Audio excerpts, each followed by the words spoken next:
What's going on, everybody? So I got a pretty long video here. There's gonna be one or two long videos, but this is for Suicide Squad Kills the Justice League official story and gameplay overview. So we're gonna check this out. Not gonna hold you up too much long with me talking. So let's jump straight into it.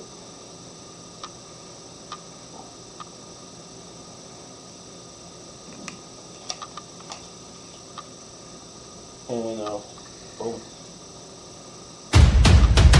Where are we going? And who are we killing? I'm Darren Sadigian, studio director at Rocksteady Studios. My name is Axel Rydby, and I'm the game director here. Eyes up, people! Let's go. At Rocksteady, storytelling and character depth are the core DNA of our games. These are not features, but Rocksteady fundamentals. With Suicide Squad Kill the Justice League, we wanted to tell a new story. We wanted to expand the Arkhamverse. Coming from Batman, where it was just from his perspective, just from his lens. Now getting to see the world through the villain's eyes was really the hook for us. Suicide Squad Kill the Justice League is a third-person action shooter that can be played solo or with your friends. It's a story-driven game that highlights Rocksteady's experience in bringing characters to life. As a Suicide Squad, you'll be forced to take on an absolute impossible mission. You must kill the Justice League. We want the mechanics of the game to really reflect the personalities of the squad. I'm always first on the trigger. We want their moves to be flamboyant, exaggerated, chaotic. Let's make like cheap chewing gum and not stick around. Now, our 4 members of Task Force X find themselves inside Metropolis. At twice the size of Gotham City in Arkham Knight, it's big, it's loud, it's a battlefield. It's a place built for verticality, mobility, the unique fusion of enhanced traversal, gunplay, and melee weapons, creating a supervillain empowerment that we think is a totally original gameplay experience. There was just an opportunity there to expand into co-op and have this dynamic world where friends can come together to share an experience. Or players can go solo, switching character members between missions while savoring each and every story twist. Do you feel it?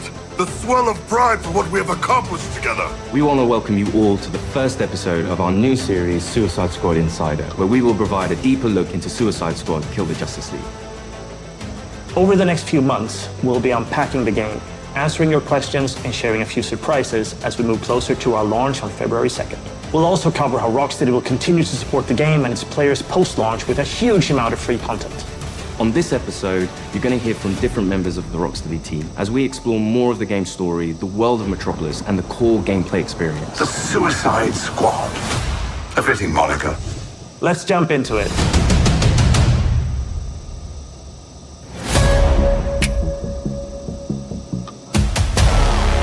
Normally, when you make a game in a superhero universe, the protagonist is the best person for the job.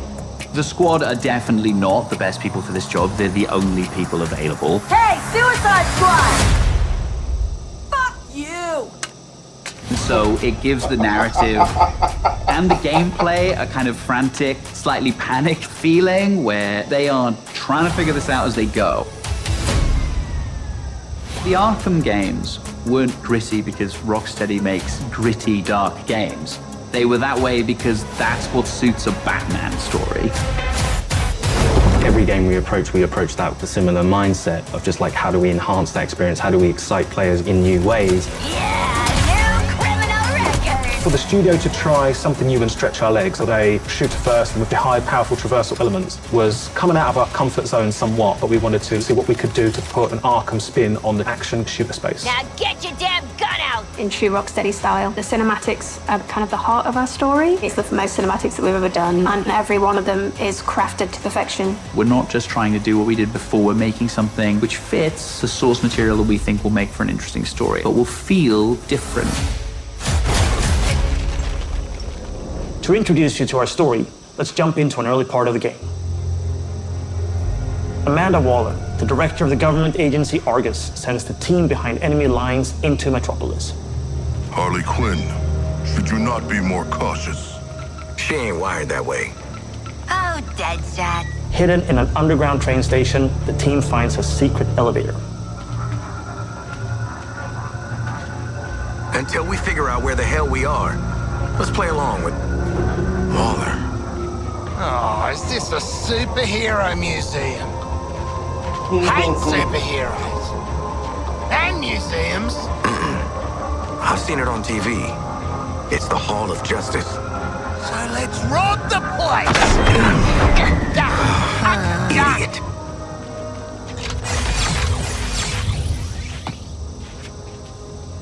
Through these doors lies the inner sanctum of the Justice League. Sounds very grand, doesn't it? And it is. Yeah, the It Batman. can almost make me listen to a boring PSA. Don't touch anything that's gonna set off an alarm. I ain't fighting any supers for you. I have read much about the Justice League, and still, they are larger than I expected. Those holograms aren't actual size, Shark Man. It's so true to the characters that they're in Hall of Justice and the first thing they think is, what can we steal?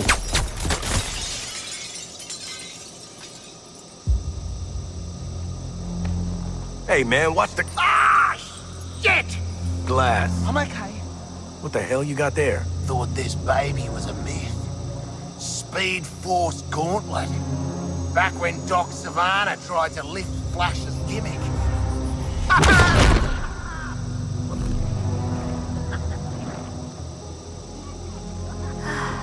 Miss you, Red.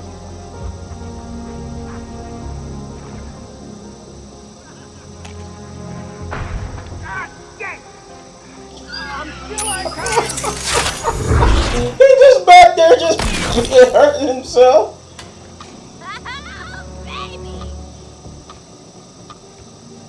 Is it all Batman tech? No, that was a Flash. He stole something from the Flash. Okay, so and she stole Batman tech. You found the Riddler's hat of invisibility!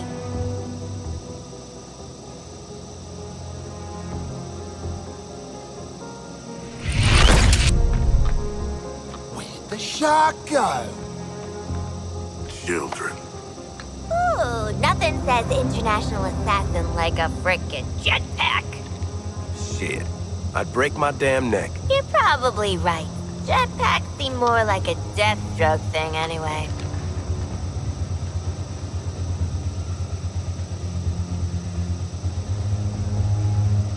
Mine.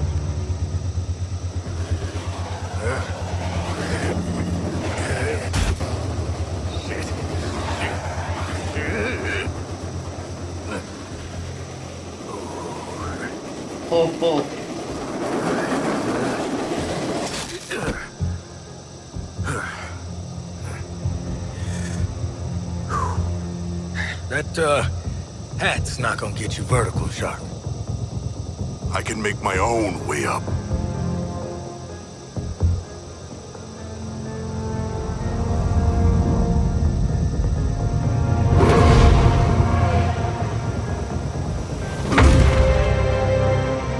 Well, tickle me stupid. Sharks can fly. Alright. New toys, load of guns. Let's get up on that roof and get our freedom back.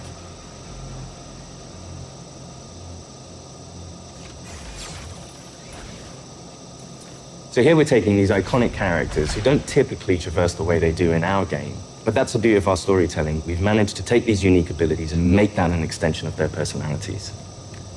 Our power is undeniable! We loved working with Gotham and making that a world for players to experience, and we wanted to do that with a new location. Good to get out of that place.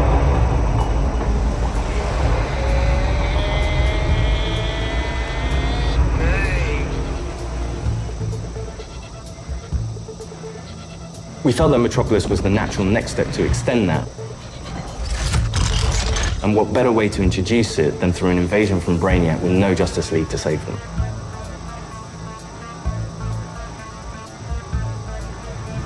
Just checking. We're all seeing that thing, right? The entire game is about fighting behind enemy lines. Oi, Wally! What the hell have you sent us into? It's a bloody war zone out here. There's a giant skull in the sky. Congratulations, Task Force X. You're the first assets to make it into Metropolis alive. We're sending a signal transponder to your location. So you're essentially in Brainiac's backyard. Your orders are to activate that transponder.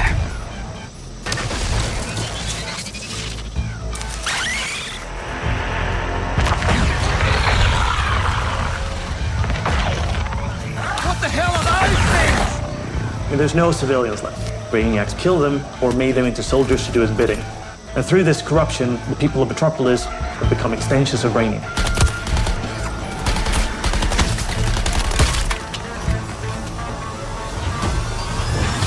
Hey guys! Thinking I shouldn't ate that extra tapioca pie for lunch! What the player knows from our title and what the Suicide Squad is about to find out is that here, the Justice League are the bad guys. They've been corrupted by Brainiac, and over the course of the game, your mission will be to kill them. Ugh, Green Lantern! Nice! Hey, your face always looks so... what? Harley doesn't have any innate superpowers, so to go up against these beings that have incredible strength, it's a challenge. I'm in the middle of a recon for Brainiac. Let's walk and talk. You're talking about, the all-star team of Samoa superheroes Joe. here. I want you to see this. Pay attention, Floyd. Let me go home, please. Get it off! Get it off! Looks bad, feels worse. But once you've been enhanced, there's no going back. Outstanding. When you face off against the most iconic characters in all of superhero-dom and Justice League, it's by many people's definition an impossible task. You're searching for stragglers, augmenting Brainiac's army. The Shard gets it. The stakes that Rocksteady sets, the challenge. Oh, that's the dude. カルタサイエンス LA では日本人を対象にアメリカで治験を行っている challenges they heap upon you as a player. Time to rally up with Brainiac. Ready to make the leap? You know immediately, like, this is the tallest task I will ever take on in a video game. Flash! Brainiac wondered how you got off the ship. Speedster secret. The League doesn't leave anyone behind. Let's make you right, buddy. You know, that's just what I was gonna say. You're gonna be fighting the Justice League. Hey, Metropolis. There's nothing more high stakes than the boss battles we have in this game. These are gods like Green Lantern, Batman, Superman, The Flash. So, what's the plan? At that point, the game really opens up. We start to see players look at their weaponry and really ask the question of, like, how am I gonna kill the Justice League? Yeah, looking forward to killing the Justice League and all, but, well, these guns are a bit shit. No offense. Then head northwest. That's the last known of a Gotham arms dealer who's dug into Metropolis. Oswald Cobblepot. Freaking penguin! You want to last more than 10 seconds against the League? Cobblepot's been running anti-meta weapons for years. I want him recruited and brought back to the Hall of Justice. Oh, I'm gonna recruit the shit out of him. Since Batman Arkham Knight, the Penguin is no longer confined to Gotham City. He's made a name for himself in Metropolis as the authority on anti-meta human weapons. Now, Waller wants the squad to recruit him for Argus. I see you've already stolen traversal equipment. You'll need it to stay off the streets. Setting a new recon point. Go. At the heart of each character's playstyle is their traversal. Traversal gives the player total freedom. Every character has their own way of getting around that determines how the player moves through this world. Don't like to boast, but how great was I? Controlling a superhero character is fundamentally a power fantasy for all players. We wanted movement through the city to be fun. Just existing and moving around in Metropolis is a good time. Metropolis is quite a normal city. Well, as normal as a city can be in the DC universe. We spent a lot of time trying to get that art direction correct, trying to get the feel for it correct. You get to see all the kind of DC lore that builds this space. Let me do the talking with Penguin, okay? Not just a building, it's a daily planet. There's a lot we can inject into the city that makes it more than just a city. Penguin is not truly a penguin. Yeah, mate. And I'm not a boomerang. It is known for its size, its scale. Anything from the DC lore, you look at Metropolis as the city of tomorrow. When did Penguin get out anyway? Out. He was barely in. Money talk, creeps walk, you know? I hear that. It's just a great way for players to experience Metropolis in a new way.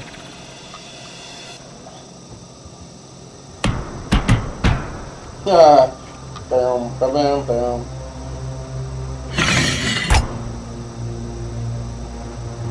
G'day, Pengo. Remember me? No. Ain't this a right rogues gallery? Who's the big bleeder? Think his cousin used to work for me. Ooh, which one? Busted him out of a circus. We're getting the hell out of the city before Argus finds us. You in? But we are working for Argus. You bloody what? Real slick, Shark. Good talk. Nice catching up. Give my regards to the locals.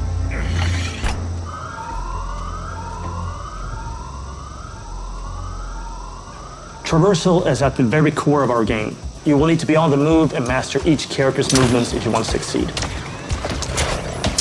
Harley's grapple is made to let her take advantage of the environment to quickly get out of troublesome situations. Or she can use it to quickly close the distance to introduce them to her baseball bat. Swinging from the background lets her circumvent the troopers' shields and flank them. It can also let her catapult herself into the air to shoot the corrupted from above. Now that you've seen some of Harley's combat in this scene, let's explore the rest of the squad's unique playstyles in other encounters.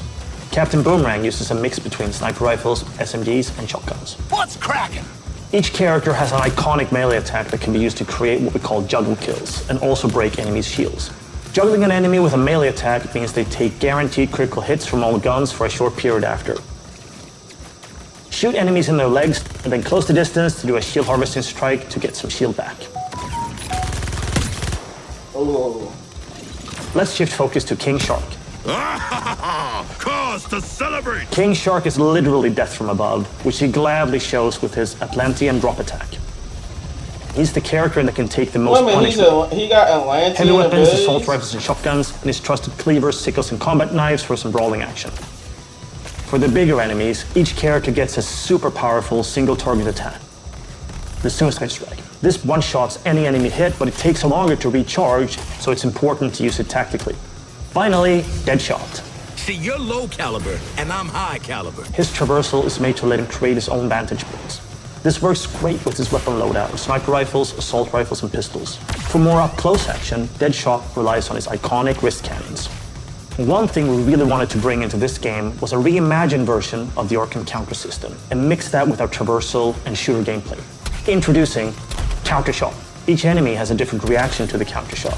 Some will be stunned, some will take damage, some will be interrupted and then get really annoyed. Now let's take a look at Harley absolutely demolish Brainiac's forces with all these tools.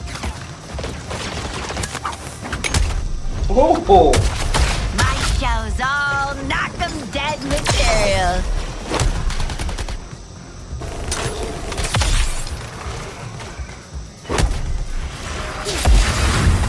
Oswald Cobblepot, my man. Do we have a job for you? Tell him, Quinn. You're making guns for us now, Bird Brain.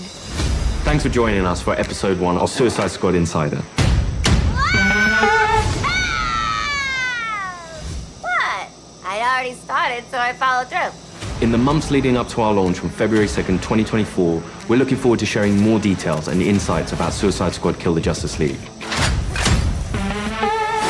In our next episode, we'll be deep diving into more gameplay, combat mechanics, and how to take the fight to the enemy in your own unique style. I want to show you what happens next. Let's call it a sneak preview. We really want players to feel like they explored all these characters that we bring to life in this DC universe. I'm going to enjoy this. You're starting with characters who aren't very powerful, and through the story, you're learning how to use their skills and become powerful. We really wanted to deep dive into the RPG system. You have your enhanced traversal, you have gunplay, you have weapons, there are upgrades and unique talents.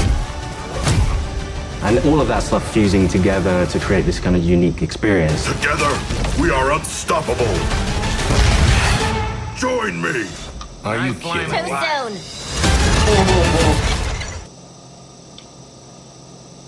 February 2nd, 2024. Okay. That was nice. I still don't know how I feel about the fact that we gotta try to kill the Justice League. I really don't know how I feel about that, but because I felt like if they was gonna go from the Batman Arkham games, they should have went to some other heroes before we got to the Suicide Squad. But it still looked like a better game than Marvel's Avengers and Gotham Knights.